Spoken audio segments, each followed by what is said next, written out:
बंधु माने आजिर एही भिडियोटी तुला राशिर व्यक्ति विशेष मानक पई अत्यंत गुरुत्वपूर्ण अटे। न्यायदाता शनिदेव कर्मफलदाता शनिदेव बकरी हेबा पई जाउछंती एही 30 जून ठारू एवं 14 नवेम्बर पर्यंत से बकरी अवस्था रे रहिबे, अर्थात 137 दिन पर्यंत कर्मफलदाता शनिदेव बकरी अवस्था रे रहिबे। तेबे शनिदेवंकर एही बकरी अवस्था तुला राशि उपरे केउं प्रकार प्रभाव पकाइब से विषय आजिर एही भिडियो रे आमे माने विस्तार रूप रे जानिबा। तेबे शनिकर एही बकरी अवस्था आपणको शुभ फल देव ना अशुभ फल देव से विषय मध्य विस्तार रूप रे जानिबा।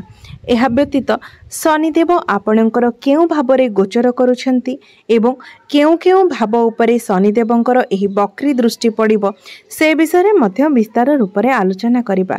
तेबे बंधु माने सेथि पई भिडियोटी को स्किप न करी शेष पर्यंत निश्चय देखंतु एवं आपण मानकर जदि तुला राशि होई थाए तेबे भिडियोटी को लाइक करी चैनल टी को सब्सक्राइब करि दियंतु एवं कमेंट बॉक्स रे जय श्री जगन्नाथ निश्चय लिखंतु। बंधु माने एही कार्यक्रमटी जन्म राशि एवं चंद्र राशि उपरे आधारित अटे। तेबे आसंतु जानि नेबा एही 137 दिन आपणको पई किपरि हेबाकू जाउछि। बंधु माने प्रत्येक ग्रहंकर दुईटी अवस्था रही थाए, गोटे हेउछि मार्गी एवं अन्यटी हेउछि बकरी। तेबे आपण माने मध्य निश्चय भाबुथिबे जे बकरीर अर्थ कौन। बंधु माने आपण माने जानते आमर जो 9टी ग्रह रही थाए से माने सर्वदा सूर्य को परिक्रमा करि थांती, सूर्य को चारि पाखरे बुली थांती। तेबे गोटे ग्रह जेतेबेले निजर सठिक गति अनुसार गोचर करि थांती सेतेबेले ताहाको मार्गी बोली कुहा जाय थाए एवं जेतेबेले गोटे ग्रह निजर सठिक गति अनुसार गोचर करि पारि न थांती, सूर्य को परिक्रमा करि पारि न थांती एवं सूर्य को ठारू दूरत्व बनाई नै थांती सेतेबेले तांकर सही अवस्था को कुहा जाय थाए बकरी। एवं जेतेबेले गोटे ग्रह बकरी अवस्था रे रही थांती सेतेबेले से निजर जेतिकी प्रभाव पकाइबा कथा सेतिकी पकाई पारि न थांती, से सेतिकी शक्तिशाली होई पारि न थांती। एवं आउ गोटे कथा हेउची जेतेबेले कोनोसी ग्रह बकरी अवस्था रे थांती सेतेबेले से जेउ भाबरे गोचर करि थांती सेही भाबर फल देबा सहित सेही भाबर पूर्व भाबर फल मध्य प्रदान करि थांती। तेबे शनिदेव वर्तमान तुला राशि रे पंचम भावरे गोचर करुछंती एवं से पंचम भावर फल देबा सहित चतुर्थ भावर फल मध्य प्रदान करिवे।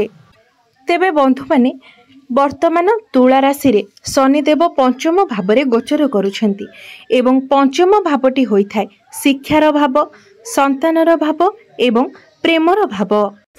तेबे बंधु माने आपण जदि एही शनिकर बकरी हेबा परे कोनोसी क्षेत्र रे एडमिशन नेबा पई चाहुचंती, शिक्षा क्षेत्र रे कोनोसी भी क्षेत्र रे किछि बड़ डिसीजन नेबा पई चाहुचंती तेबे आपण अन्य काहार कथा रे पड़ी किछि करंतु नाही। आपण जे कोनोसी भी कार्य करूछंती ता पूर्वरु भलो भाबरे भाबे चिंती कार्य करंतु। तेबे आउ गोटे सकारात्मक कथा हेउची जहाटी पॉजिटिव अटे। तो जे माने संतान को नै कोनोसी चिंता रे थिले, संतान प्राप्ति पाई चिंतारे थिले सेमानंको पाई समय अत्यंत शुभ हेबाको जाउछि। शनिकर एही बकरी दृष्टि आपणको संतान पक्ष पाई शुभ फल प्रदान करिबाको जाउछि, अर्थात जदि आपण संतान को नै कोनोसी प्लानिंग करूछंती सेथिरे आपणको शुभ फल प्राप्ति हेबो। बंधु माने शनिदेव जेउ भी भावरे रही थांती आपणको सेही भावर कार्य अधिक कराई थांती, कारण शनिदेव कर्म फलदाता अटंती, न्यायदाता अटंती। से आपणको सेही क्षेत्र रे परिश्रमी बनाई थांती। तेणु से जेहेतु एबे आपणकर पंचम भावरे गोचर करूछंती तेणु पंचम भाव सह जड़ित कार्य गुड़िक आपण एही समय अधिक मात्रा रे करिवे। बंधु माने एमितिरे भी शनिदेव को तुला राशि पाई जोग कारक बोली माना जाय थाए। तेणु संतान पक्ष को नहीं आपण को एही 137 दिन मध्य निश्चय भावरे शुभ फल प्राप्ति हेबो। तेबे बंधु माने एही समय आपणक मध्य टिके लेजीनेस आसी पारे, आपण किछि बहुत बड़ करबा को भाबी पारंती, बहुत किछि बड़ योजना करि पारंती, मात्र ता मध्य आपणक भितरे लेजीनेस देखा जिवो। बंधु माने शनिंकर वक्री दृष्टि आपणकर सप्तम भाव उपरे पड़िबो एवं सप्तम भावटी होइथाय आपणकर वैवाहिक जीवनर भाव। तेणु शनिंकर वक्री दृष्टि आपणकर सप्तम भाव उपरे पड़िला परे आपण निजे जानी सुनी आपणकर वैवाहिक जीवन रे मत पार्थक्य सृष्टि करिवे। छोट छोट कथा को नहीं आपण चिड़चिड़ होई जिवे एवं छोट छोट कथा को नहीं कि मध्य आपण जुक्ति तर्क करने को लगिवे। तेबे बंधु माने एही सबु कथा प्रति आपण विशेष रूप से ध्यान देबे एवं संपर्क को लेकिन जत्नशील रहिबे। आपण निजको जेते पारिबे कंट्रोल करिवे।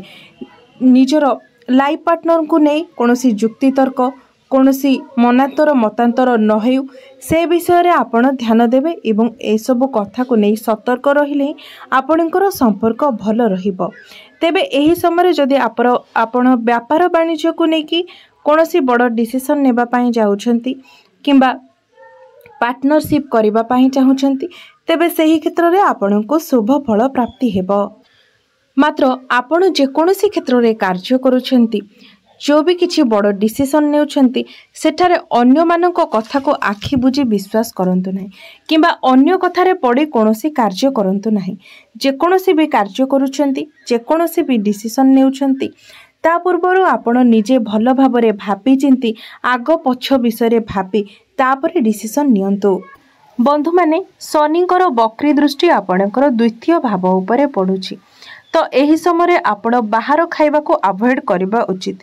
किछि भी अस्वास्थ्यकर खाद्य आपण एही समय खांतु नाही एवं निजर स्वास्थ्य प्रति विशेष ध्यान दियंतु। एही समय आपणकर डेंटल प्रॉब्लम देखा दे पारे एवं खाद्यजनित समस्या मध्य देखा दे पारे। तेनु जहाँ भी खाउछंती ताहा जेपरि आपणकर स्वास्थ्य पई हितकर हेबो सेथिप्रति ध्यान देई खाद्य खांतु। इयाडु सियाडु किंबा बाहरर कोनोसी खाद्य एही समय आपण जेते मात्रा रे पारिबे अवॉइड करंतु। आपण माने जानती शनि ग्रह गोटे पापी ग्रह अटंती। तेणु जेहेतु शनि ग्रहकर दृष्टि आपणकर द्वितीय भाव उपरे पड़ुछि सेथिपाई आपण एही समय टिके चिंतित रही पारंती एवं आपणकर डेंटल इश्यू मध्य देखा दे पारे। तेबे बंधु माने जेहेतु शनिदेव तुला राशि पाई जोगकारक ग्रह अटंती तेणु आपणको नेगेटिव अपेक्षा पॉजिटिव फल अधिक प्राप्ति हेबो। तेबे आसंतु जानि नेबा आपणको केउ सब पॉजिटिव फल प्राप्ति हेबो। तेबे आपणकर एही समय हठात धन प्राप्ति होई पारे एवं मल्टीपल इनकम होई पारे अर्थात विभिन्न स्रोतरु आपणको एही समय रोजगार मिली पारे एवं आपणको हठात कोनोसी क्षेत्ररु धन प्राप्ति होई पारे। जदि आपण ट्रेडिंग करूछंती तेबे सेथिरे मध्य आपण सक्सेस हेबे एवं आपणको सेथिरे शुभ फल प्राप्ति हेबो कारण पंचम भावटी ट्रेडिंग रो मध्य भाव होइथाय तेणु सेथिरे मध्य आपणको शुभ फल प्राप्ति हेबो। एहा सहित तुला राशि विद्यार्थी मानक पाई मध्य एही समयटी एक सुवर्ण सुजोग परिअटे कारण विद्या क्षेत्र में एही समय आपनको अनेक सफलता मिलिबो। आपण शिक्षा क्षेत्र को नहीं जदि कोनोसी परिवर्तन करबा पाई चाहुछंती किंबा कोनोसी भी बड़ डिसीजन नेबा पाई चाहुछंती तेबे सेथिरे मध्य आपण सक्सेस हेबे एवं एही समय जदि आपणकर कोनोसी भी एग्जाम अछि तेबे सेथिरे मध्य आपणको शुभ फल प्राप्ति हेबो। तो वक्री शनिंकर दृष्टि आपणकर एकादश भावरे मध्य पड़िबो जार प्रभाव रे आपण सबुबेले चिंता करिवे जे आपण पैसा केउ दिगरु रोजगार करिवे आपणको पाखको पैसा केउ बाटरु आसीबो मु केमिति विभिन्न दिगरु रोजगार करि पारिबी शॉर्टकट रे मु केमिति अधिक पैसा रोजगार करि पारिबी। तेबे एही परि भावना एही समय आपणकर मन को आसीबो एवं एही समय आपण किछि इलेक्ट्रोनिक्स जिनिस किंबा कोनोसी लुहा जातीय जिनिस मध्य किनि पारंती। तेबे बंधु माने एही समय आपण कोनोसी मेसिन किंबा गाड़ी मध्य किनि पारंती। तेबे आपणको गोटे गुरुत्वपूर्ण कथा कहि रखे जे आपणको पाई सबुबेले सबुठारु गुरुत्वपूर्ण होइथाय आपणकर निजर जन्म कुंडली कारण आपणकर कुंडली रे ग्रह मानकर स्थिति अवस्थिति किपरि रही थाए ताहा ही आपणको उपरे अधिक प्रभाव पकाई थाए। एही कार्यक्रमटी आमर जन्म राशि चंद्र राशि उपरे आधारित अटे। तेबे आपणकर निजस्व जन्म कुंडलीर ग्रह मानकर स्थिति अवस्थिति उपरे ही आपणकर भविष्यत निर्धारित होई थाए। तेणु आपण सर्वदा जने भल ज्योतिषक पाखरे निजर कुंडलीटी देखाइबा उचित जहाँफल आपण भविष्य में आसुथिबा आपणक पई भल समय किंबा खराब समय विषय जानिपारे एवं यार प्रतिकार विषय मध्य जानिपारे। एथिरे आमे जो भविष्यवाणी करुछु ताहा ग्रह मानकर गोचर स्थिति अनुसार भविष्यवाणी अटे। यह आपणक पई जे 100% फलदायी हेबो सेथिरे कोनोसी भी ग्यारंटी नाही, कारण आपणकर जन्म कुंडलीर ग्रह मानकर स्थिति एवं अवस्थिति ही आपणकर भाग्य को निर्धारित करिथाए। तेबे बंधु माने आपणक पई शनिकर एही वक्री दृष्टि अधिक शुभ फल तो प्रदान करुछि, तेबे जेतिकी भी अशुभ अछि से सबुर प्रतिकार पई से सबुर खंडन पई आपण प्रत्येक दिन शनि देवंकर बीज मंत्रर जप करंतु। ओम प्राम प्रीम प्रोंग सह शनिश्चराय नमः एही मंत्रटी को आपण प्रत्येक दिन 108 थर जप करंतु। यह व्यतीत आपण शुक्रंकर बीज मंत्र मध्य प्रत्येक दिन जप करंतु। ओम ग्राम ग्रीम ग्रोम सह शुक्राय नमः एही मंत्रटी को प्रत्येक दिन 108 थर जप करंतु। यह व्यतीत आपण प्रत्येक दिन सकाळु स्नान करिबा परे उदित सूर्य को तंबा पात्र रे जल मध्य अर्पण करंतु। आपणक पई यह शुभ फल प्रदान करिवो। तेबे बंधु माने आपणकर जीवन मंगलमय हेउ, यह ही ईश्वरक निकटरे मोर प्रार्थना। धन्यवाद।